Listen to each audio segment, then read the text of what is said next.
So today we're gonna see how we scaled a multi-product e-commerce store from 4 million a month to 6 million a month in 90 days. Like you can see here in the screenshot, that results in 41% increase in revenue, around 33% increase in sales volume.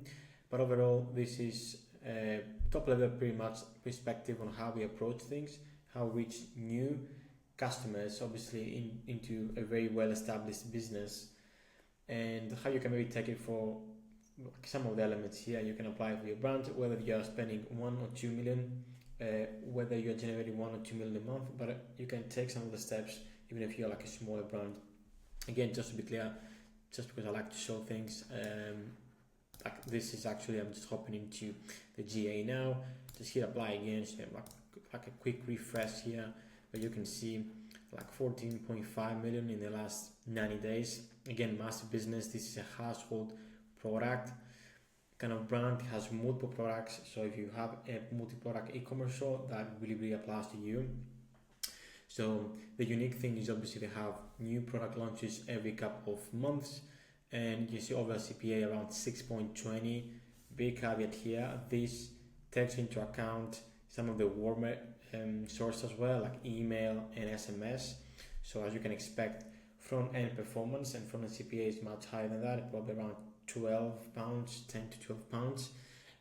But the products are pretty low ticket and are like around kind of different hack for the household or unique kind of solutions for different everyday problems, but mostly around the household or the cleaning space. That's why I just put that as a household brand here. But yeah, stats, like I said, 4.5 million in pounds, so that's around 16 probably in dollars, from around 10 million. And I'm just comparing the revenue in the last 90 days with the previous last 90 days. And the purchases and efficiency, I think, obviously was slightly higher in comparing that same period, but still profitable. And this is like a different level that all the brands that I've worked with that are spending at least 100k a month in ad spend across all the platforms don't really care about ROAS. They care about CPA, or they do care about ROAS, but more like a blended perspective. So none of those are looking at individually on each channel. That's one key takeaway that you might want to take from this. Make sure you have like a blended view if you are already scaled. ROAS just doesn't tell the whole story, specifically and especially, rather to be correct here, for brands that really want to scale and drive new customer acquisition. Keeping ROAS as high as possible, it will be a bottleneck.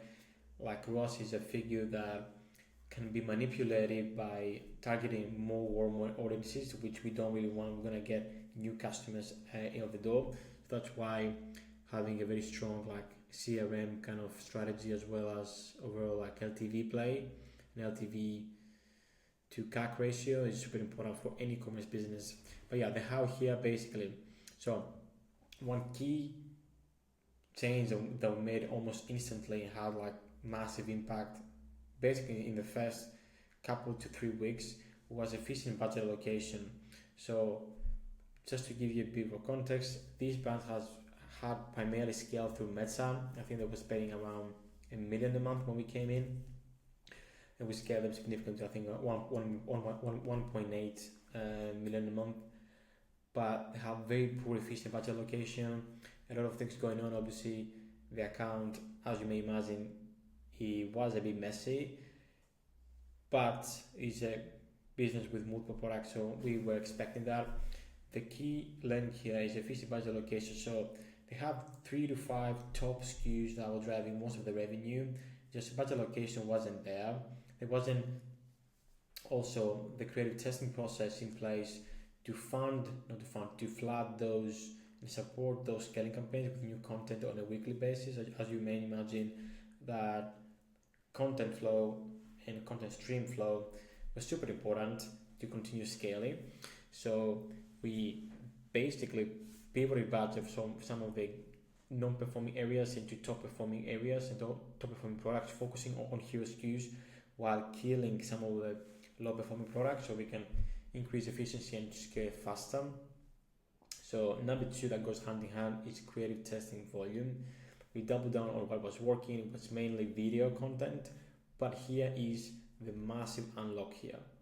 And I may go through these points a bit quick, but they very close tie together.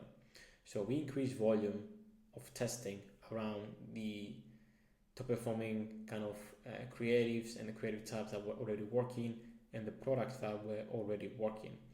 But what we did to really scale, and that really was a massive unlock on Meta specifically, was diversification of the creative messaging.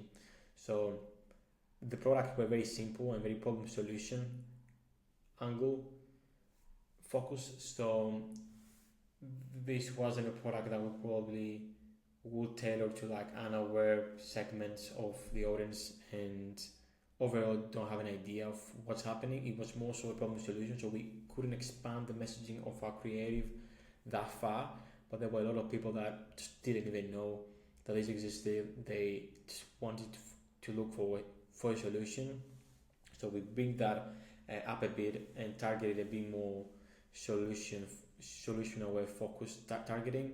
So people who were dealing with that problem but they didn't have like a specific solution, or they didn't even know the solution. And then we experimented a bit with completely unaware segments, so completely unaware hooks, just out of the box hooks, trying to get attention into those products, because again they were very, very broad appeal products. Most of the pretty much every house should have one of those products. So because unlock for scale was integrating all those top performing products and angles, different avatars, backgrounds. When we saw the product in styles of assets, we increased the percentage of statics actually testing, which really helped diversify the account and the spend distributed between different assets, but B, most importantly, scale, because obviously statics can reach out, can really appeal and attract those bottom funnel, more middle funnel kind of audiences, given how easy it is to communicate stuff. So iterating with different avatars, so we bring like the Asian demo, or like the black female, or the black kind of male demo. Different creators who resonated with different segments of the audience. So that's why we pulled new customers, and that really set us apart from the competition, because there wasn't anyone else speaking to the customer or attracting the customer like we did basically. So that was the biggest unlock here, expanding the creative messaging and diversifying the creator and the creative, and bringing different styles of creative into the mix. So that's one big takeaway. Second, obviously we increase our testing volume behind those top performing products. Now number 5 or number 4, I've missed count honestly, is unlocking Google. Now huge potential, huge opportunity that was significant for this revenue growth and scale. It's really amazing the scale that the business has reached just from Meta. So unlocking Google, they were running some very basic branding stuff, but at that point, and to be honest, much earlier on, like when you're spending more than 50k, let's say, when you're generating more than 50k monthly revenue, you can play around with Google a lot more as an acquisition and prospecting channel. Google is so effective. Like guys are always thinking about Meta. Google is so effective in terms of prospecting nowadays. So some of the steps that we took, obviously, we kind of expanded from that startup brand research, and we use a full funnel approach that really worked well. I'm gonna make a separate video for another account that goes very deep on that. But the main key things here to consider is that, first of all, we approach like a full funnel from awareness to consideration to actual purchasing, and this is happening through different campaigns. Search, obviously, we can capture existing intent that is there, and then expanding with shopping and PMAXs as well, that you can get very good efficiency. So we push into cold markets and cold audiences. We create long-term campaigns, evergreen campaigns based on search and shopping as well. Some long-term campaigns that we can run 2-3 years from now basically, and they still make sense for each product. We have restrictive bidding strategies, so we start always with some kind of target CPA or target ROAS goal, and then once we get enough kind of purchase and conversion, we can obviously go into maximize conversions if we scale. But restrictive bidding strategies allow us to be very efficient and reach that fair level of scale in Google. And number 4 was cut spend as needed for high profitability. Obviously, as we scale, there was some kind of trimming and optimizing to get that next level of efficiency, but we massively reduced branded search and helped pivot that budget and pivot all this awareness from Meta and other sources into Google. And I think we scaled to probably like around 2 to 300k on Google per month. Again, a very established business, and the demand was there for multiple products. So that was one big unlock. And something that we did in the last 90 days, in the last 30 days, was unlocking TikTok Shop and really activating TikTok as a top of funnel mechanism. Obviously, given the results, the success of Meta, and this business specifically is a very heavy kind of social media maybe business. Like I said, all the products are very problem solution oriented, very easily to communicate through paid ads and have a broad appeal. So unlocking TikTok and diversifying some spending from a paid social perspective to TikTok was pretty much integral to the scale of the business. So we unlocked TikTok and TikTok Shop. We set up there. We reached new customers through both. TikTok Shop is smashing it at the moment. I think we're generating around 500k a month just from TikTok Shop, and I think another 500, maybe 300, honestly. So about $1 million a month just from TikTok right now, but mostly driven from Google and Meta, as it's pretty much supposed to be.